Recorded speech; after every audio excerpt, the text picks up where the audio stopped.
¿Cómo fue cuando Alexander lloró al ver que no tenía más mundos que conquistar? ¿Qué sucedió en la tienda del duque de Wellington cuando ordenó la carga final que detuvo a Napoleón? ¿Era Cleopatra realmente tan atractiva como dicen el día que conoció a Julio César? Por supuesto, podemos leer todo sobre estos eventos históricos en las páginas de muchos libros, o ver sus recreaciones a través de películas, pero en realidad no podemos experimentarlos de primera mano. No podemos ver y escuchar los detalles vívidos por nosotros mismos sin la niebla de la traducción histórica. ¿O podemos? En lo profundo de los pasillos y cámaras ocultas del Vaticano, algunos creen que hay un dispositivo que permite exactamente eso, una forma de ver el pasado de primera mano. ¿Solo una teoría de la conspiración? Quizás, sin embargo, la ciencia moderna está comenzando a explorar formas poco convencionales de registrar y ver el pasado, yendo más allá de los confines del tiempo y el espacio a medida que lo hacen. Y lo que están descubriendo es asombroso. ¿Podría la capacidad de ver el pasado por nosotros mismos ser una posibilidad tecnológica en algún momento en el futuro cercano? O quizás ya sea una posibilidad, conocida no solo por el Vaticano, sino por algunos de los más grandes pensadores de nuestro tiempo.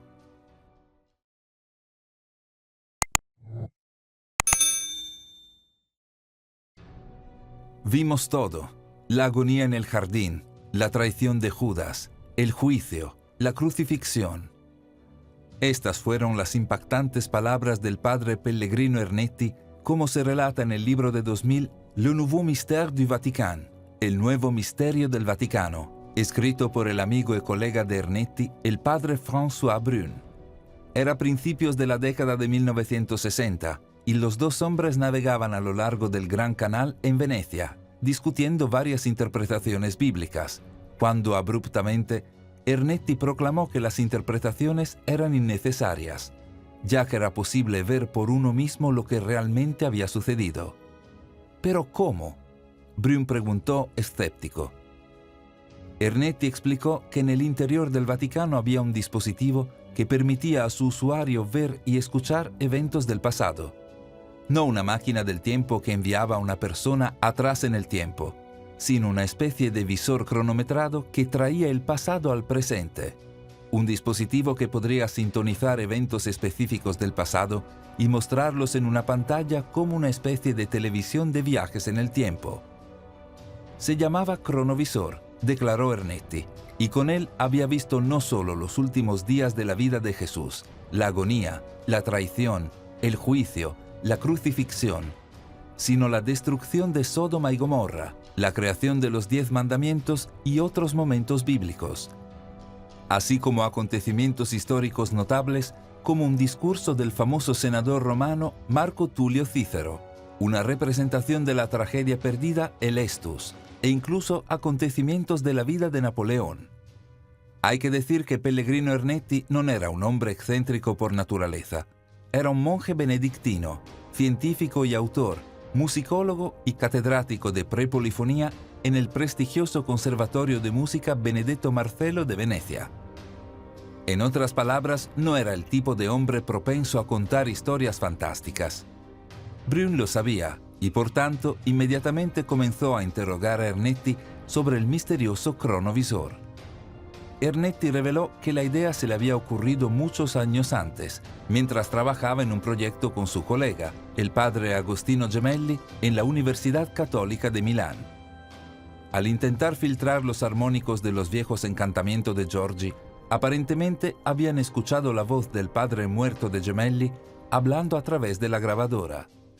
Intrigado, si no aturdido, Ernetti comenzó a preguntarse qué pasaba con los sonidos que la gente hacía después de que aparentemente desaparecieron.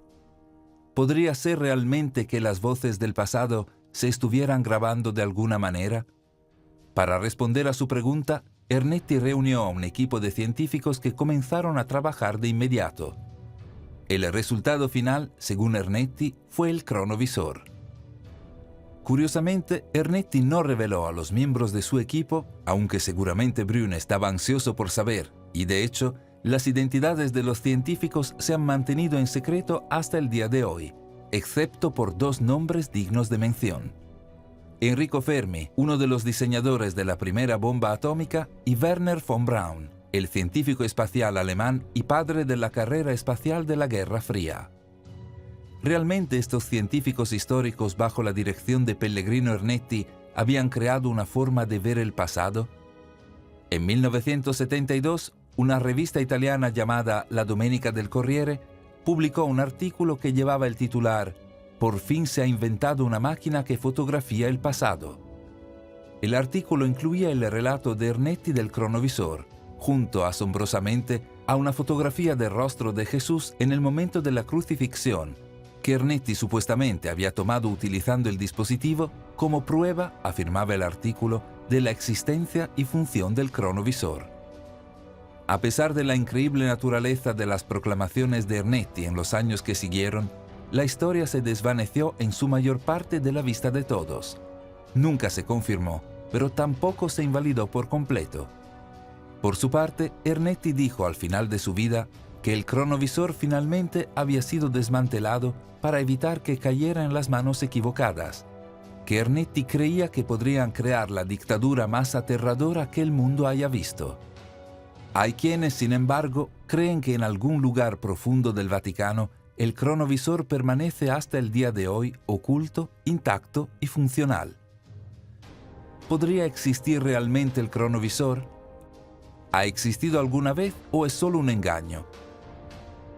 Curiosamente, en 1988, el propio Vaticano emitió un decreto oficial sobre el cronovisor en el que advertía que cualquier persona que utilizara un instrumento de tales características sería excomulgada. ¿Por qué el Vaticano sentiría la necesidad de comentar públicamente sobre el cronovisor si no era más que un engaño? Y, además, ¿por qué no negarían su existencia, sino que instruirían a sus seguidores para que no lo usaran?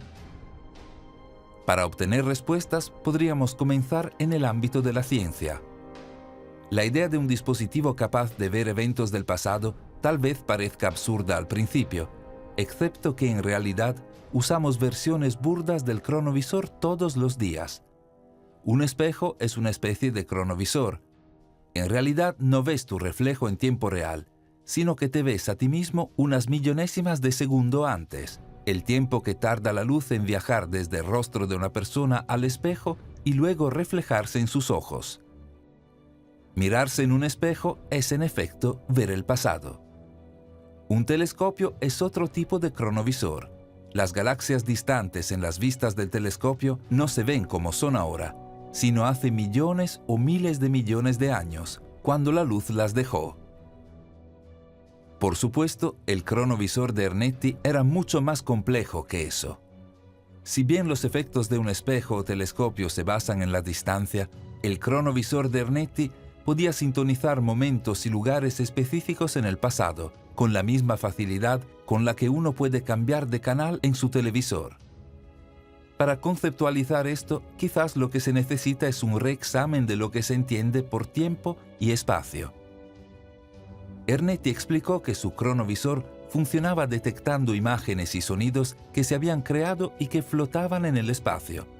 Esta afirmación se basa en el principio de que cada partícula similar tiene su propia marca de tiempo única que existe externamente, es decir, cada una tiene su propia clave única que se relaciona con un punto específico en el tiempo. En teoría, al agrupar, clasificar y filtrar partículas de luz de acuerdo con un cierto periodo de tiempo, sería posible ver ese periodo de tiempo para, como dijo Ernetti, detectar las imágenes y los sonidos que flotan en el espacio. Por supuesto, el hecho de que la ciencia pueda teorizar su existencia no significa que el cronovisor exista o existió. Tal vez recolectar partículas de luz con sello de tiempo y organizarlas en imágenes está más allá del alcance de la ciencia moderna convencional. Sin embargo, la ciencia convencional ahora proclama que, si no imágenes, los sonidos antiguos pueden en realidad conservarse en el entorno, esperando ser desbloqueados y escuchados. En 2006, una historia increíble comenzó a abrirse camino a través de los principales medios de comunicación. Aparentemente, un equipo de científicos belgas, según los informes, había podido utilizar escaneos por computadora de los surcos y cerámica de 6.500 años para extraer sonidos, incluidas conversaciones y risas producidas por las vibraciones de las herramientas utilizadas para hacer la cerámica. ¿Puede ser esto realmente cierto? Y si es así, ¿qué más podrían encontrar los científicos escondido en los artefactos creados durante los muchos miles de años que los humanos han hecho cerámica? Existe toda una disciplina científica construida alrededor de la ciencia de que los sonidos pueden haber sido registrados por medios naturales en formas que aún no comprendemos completamente. Se llama paleoacústica y, de hecho, los misterios de la cerámica de barro forman parte de su fundamento. Considera una vasija de barro que se hace girar en un torno de alfarero, un patrón grabado en ella con un lápiz que decora su diseño. Compara esto con la creación de los primeros fonógrafos, donde una aguja grabaría un patrón en la superficie de un cilindro de estaño o cera. El funcionamiento de los fonógrafos era que la aguja captaba ondas sonoras y grababa las vibraciones en el cilindro. Cuando una aguja pasaba por las ranuras por segunda vez, el efecto se revertía. Las ondas sonoras viajaban no desde la aguja a la superficie, sino desde la superficie a la aguja, reproduciendo el sonido grabado. Según las teorías de la paleoacústica, una olla de barro funcionaría de la misma manera, actuando la olla como medio de grabación y el lápiz óptico como aguja. En teoría, las vibraciones de sonido que se mueven a través del lápiz se grabarían en las ranuras del bote, esperando ser reproducidas como un fonógrafo. Esta fue una idea aclarada en la década de 1960 por Richard Woolbridge y David Jones, dos de los primeros practicantes modernos de la paleoacústica. Como describió Jones, una paleta, como cualquier plato plano, debe vibrar en respuesta al sonido. Así, dibujada sobre la superficie húmeda por el yesero que canta, debe grabar una grabación tipo gramófono de su canción en el yeso. Una vez que la superficie está seca, se puede reproducir. Pero, de hecho, la paleoacústica ha existido por mucho más tiempo que eso, ya que la teoría de que existe algún tipo de registro inmemorial en el medio ambiente a la espera de ser desbloqueado fue postulada por primera vez en el siglo XIX por Charles Babbage, quien, por cierto, también fue el primero en proponer el concepto de computadora programable. Como iluminó elocuentemente en su presentación seminal sobre la impresión permanente de nuestras palabras y acciones en el mundo que habitamos, las pulsaciones del aire, una vez puestas en movimiento por la voz humana, dejan de existir con los sonidos a los que dieron origen. Por fuertes y audibles que puedan ser en la vecindad inmediata del hablante y en el momento inmediato de la pronunciación, su fuerza rápidamente atenuada pronto se vuelve inaudible para los oídos humanos. Los movimientos que han impreso en las partículas de una parte de nuestra atmósfera se comunican a números en constante aumento, pero la cantidad total de movimiento medido en la misma dirección no recibe ninguna adición. Cada átomo pierde tanto como da y recupera de otros átomos una parte de esos movimientos que, a su vez, abandonan.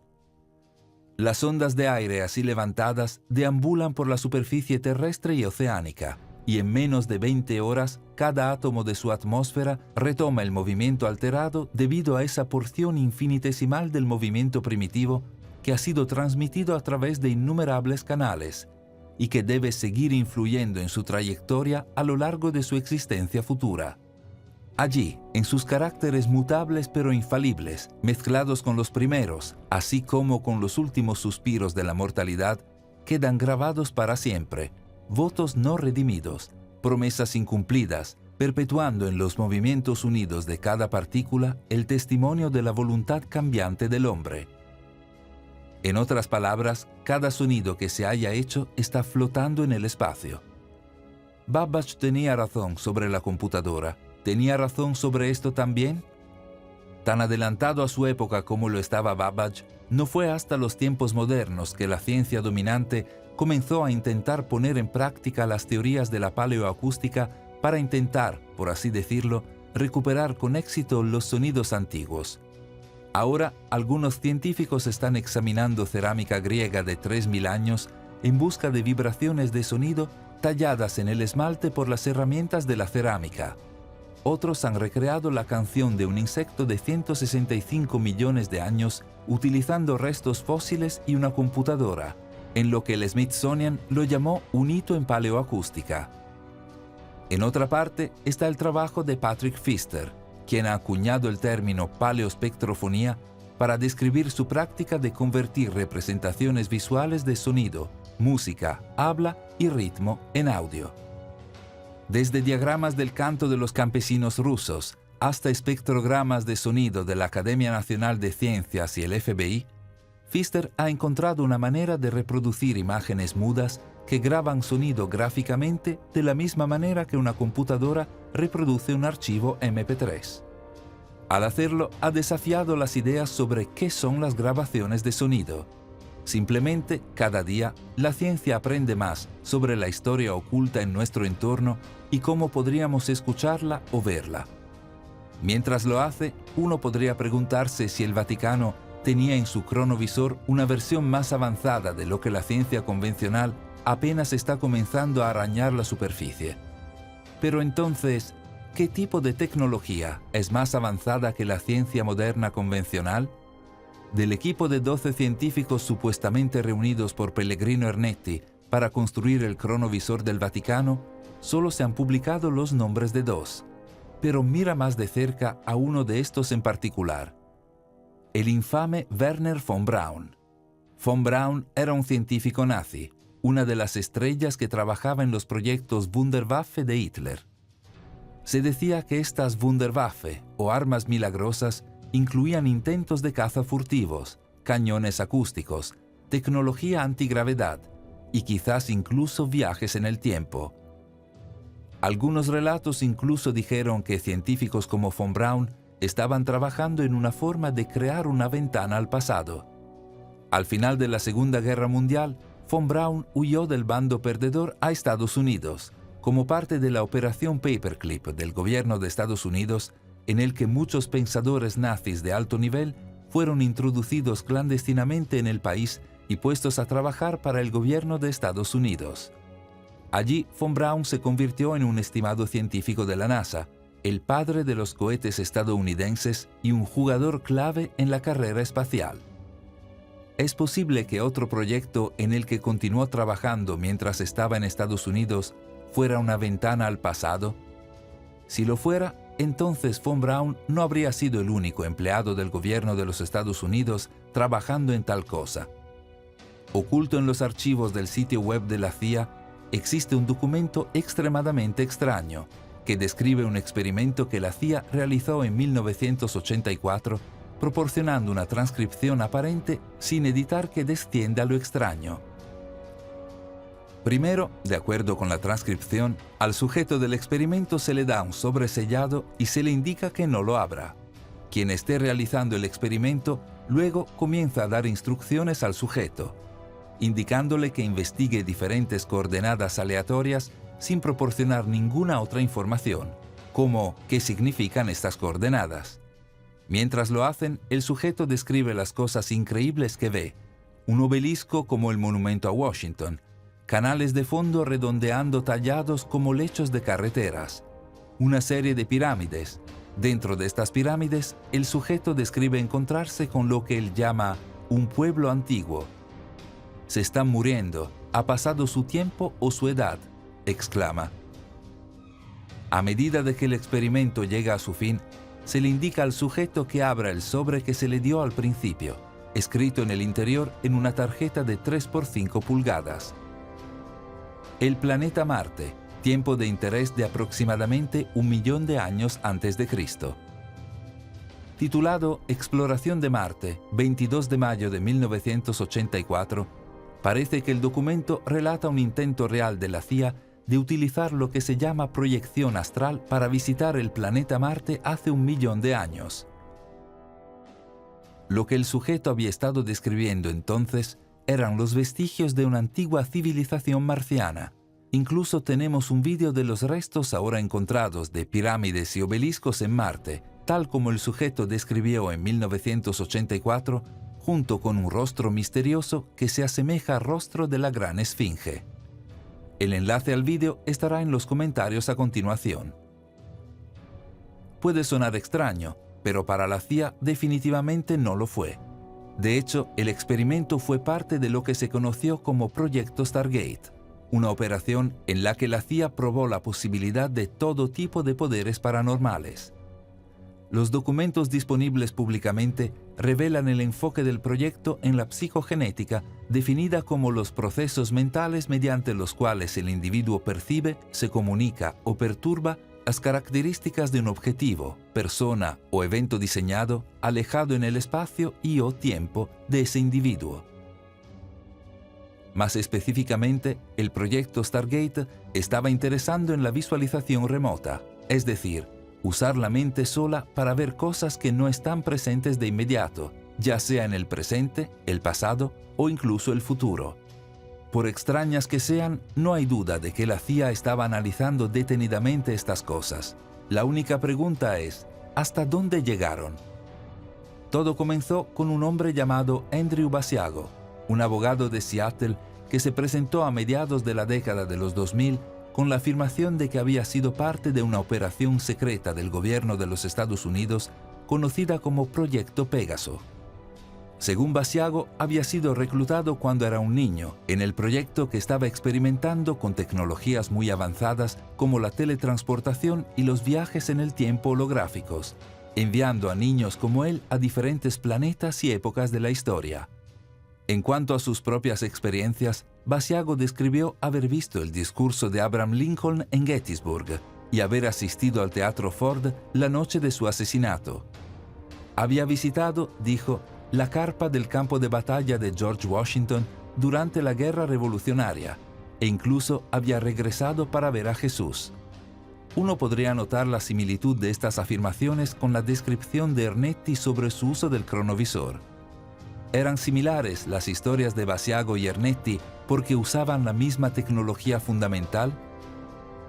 ¿Podría el proyecto Pégaso simplemente representar la próxima generación del proyecto de cronovisor, desde Werner von Braun y su Wunderwaffe hasta el Vaticano, la CIA y más allá? Quizás nunca sepamos las respuestas, o quizás la ciencia moderna nos lo diga lo suficientemente pronto. Gracias por vernos. Si disfrutaste el vídeo, haz clic en me gusta.